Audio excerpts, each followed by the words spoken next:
Hello friends, आप सबकी एक क्वेरी आ रही थी जीएसटी फॉर क्वार्टर 3 अक्टूबर से दिसंबर की जो रिटर्न फाइल होनी है उसकी ऑफलाइन यूटिलिटी अवेलेबल नहीं है। तो वो ऑफलाइन यूटिलिटी अवेलेबल है, आपको इस वीडियो के डिस्क्रिप्शन लिंक में मिल भी जाएगा। इसके अलावा कुछ चेंजेज होने हैं जीएसटी फॉर क्वार्टर 3 रिटर्न में। क्या क्या चेंजेज होने हैं वो हम बताएंगे और आपको फॉर्मेट भी दिखा देंगे कि क्या अभी अवेलेबल है जीएसटी फॉर क्वार्टर 3 के लिए। इसके अलावा जीएसटी 1 से रिलेटेड छोटी छोटी क्वेरी हैं वो सॉल्व कर लेंगे। मेरा नाम दिव्यांश सेंगर है। अगर आपने अभी तक सब्सक्राइब नहीं किया इस चैनल को, आप फर्स्ट टाइम व्यूअर हैं, तो चैनल सब्सक्राइब कर लेना क्योंकि यहाँ आपको लेटेस्ट अपडेट्स मिलती रहती हैं। चलिए स्टार्ट करते हैं। सबसे पहले देखते हैं जीएसटी फोर की लेटेस्ट यूटिलिटी अवेलेबल है, लिंक आपको डिस्क्रिप्शन बॉक्स में मिल ही जाएगा जैसा मैंने बताया था। इसके अलावा लास्ट डेट क्वार्टर 3 की 18 जनवरी 18 है, ये भी मैं पहले आपको बता चुका हूँ, मतलब 18 तक आपको रिटर्न फाइल करनी है। इसके अलावा जो नई सीट्स ऐड होनी थी वो ऐड नहीं की गई हैं।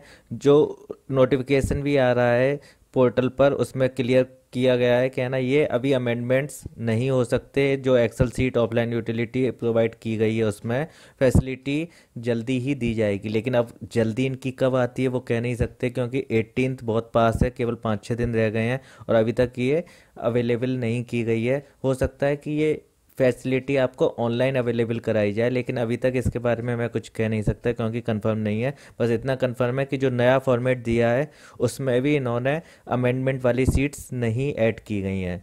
तो अमेंडमेंट सीट्स आनी क्या थी, क्या क्या चीज़ें ऐड होनी थी वो हम डिस्कस कर लेते हैं। एक तो आपको परचेज की डिटेल कोई भी सबमिट नहीं करनी थी क्वार्टर 2 में। सेम चीज़ यहाँ पर भी रहेगी क्वार्टर 3 में। सिर्फ रिवर्स चार्ज से रिलेटेड जो परचेजेज थी वो आपने क्वार्टर 2 में फिल करी थी, वही क्वार्टर 3 में भी फिल करनी है। मतलब अगर आपकी क्वार्टर 3 में कोई भी परचेजेज या इनवर्ट सप्लाई जिन पर रिवर्स चार्ज लगता है, वो उस तरह की आपकी कोई इनवर्ट सप्लाई है, तो आपको वो डिटेल फिल करनी है क्वार्टर 3 के B2B में। अब आप कहेंगे कि इनवर्ट सप्लाई कौन सी होती है। इनवर्ट जिस पर रिवर्स चार्ज लगता है, क्योंकि रिवर्स चार्ज तो बंद हो गया था। रिवर्स चार्ज जो एवलेस हुआ था वो अनरजिस्टर्ड वाला हुआ था 13 तारीख से, 13 अक्टूबर से। तो 12 अक्टूबर तक, 1 अक्टूबर से लेके 12 अक्टूबर तक अगर आपने कोई इन्वर्ट सप्लाई ली है अनरजिस्टर्ड डीलर से 5,000 रुपये से ज़्यादा वैल्यू है जिसकी टैक्सेबल, तो आपको रिवर्स चार्ज पे करना पड़ेगा उन 12 दिन के लिए।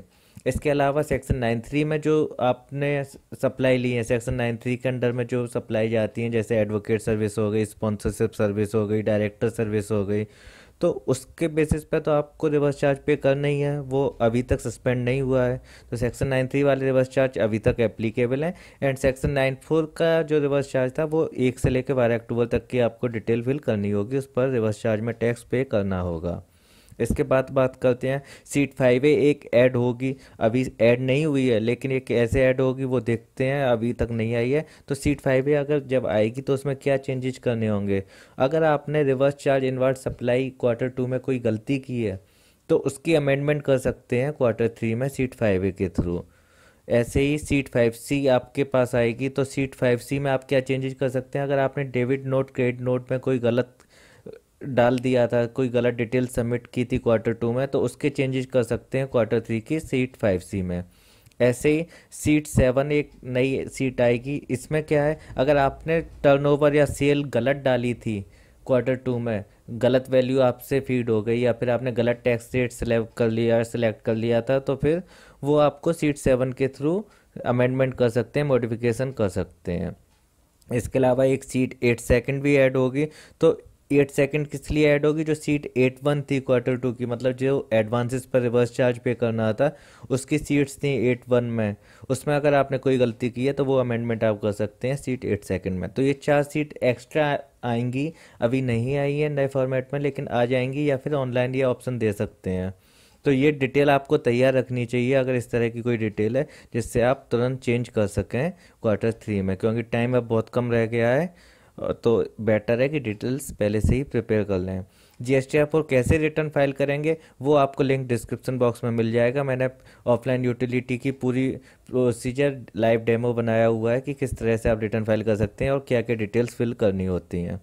इसके बाद बात करते हैं GSTR 1 की। कुछ क्वेरी आ रही थी। एक तो GSTR 1 अभी फाइल हो सकती है या नहीं, क्योंकि लास्ट डेट निकल गई है जुलाई से लेकर नवंबर तक की रिटर्न्स की। तो वो बिल्कुल हो सकती है, क्योंकि GSTR 2 की डेट की वजह से GSTR 1 होल्ड होता था, लेकिन GSTR 2 एंड 3 पहले ही अभी होल्ड पर हैं, तो आप GSTR 1 रिटर्न फाइल कर सकते हैं। इसके अलावा एक क्वेरी आ रही है, GSTR 1 की लेट फीस कहाँ पे करनी है। GSTR 1 में तो कहीं पर भी ऑप्शन शो नहीं हो रहा, तो आपको लेट फीस फाइल करनी होगी GSTR 3B में। अभी GSTR 3B में रिफ्लेक्ट नहीं हो रहा है, 12 तारीख तक मैंने चेक किया था, अभी तक अवेलेबल नहीं है, लेकिन ये अवेलेबल हो जाएगा बशर्ते कोई नोटिफिकेशन ना आए लेट फीस वेवर की। अगर लेट फीस वेवर की नोटिफिकेशन आ गई तो वो मैं आपको ज़रूर बता दूंगा, लेकिन अभी तक नोटिफिकेशन कोई नहीं आई है, तो ये मोस्ट प्रोबेबली GSTR 3B में आपको रिफ्लेक्ट हो जाएगी और आपको पे करना होगा वहाँ पर टैक्स 200 रुपीज़ पर डे के बेसिस पे। आई थिंक आपको ये वीडियो पसंद आई होगी, एंड आपके लिए जो बहुत इंपॉर्टेंट चीज़ थी GSTR 4 की एक्सेल सीट, वो आपको मिल जाएगी लिंक में। ई वे बिल का डिस्क्रिप्शन मिल जाएगा, लिंक मिल जाएगा आपको डिस्क्रिप्शन बॉक्स में, क्योंकि ई वे बिल भी बहुत जल्दी ही आपको स्टार्ट करना है। तो ये सारे इंपॉर्टेंट वीडियोज के लिंक भी आपको डिस्क्रिप्शन बॉक्स में मिल जाएंगे। वीडियो पसंद आई हो तो लाइक कीजिए, शेयर कीजिए अपने फ्रेंड्स के साथ, एंड सभी को इन्फॉर्म कर दीजिए कि ये सीट अवेलेबल है और ये डाउनलोड कर सकते हैं देखने के लिए।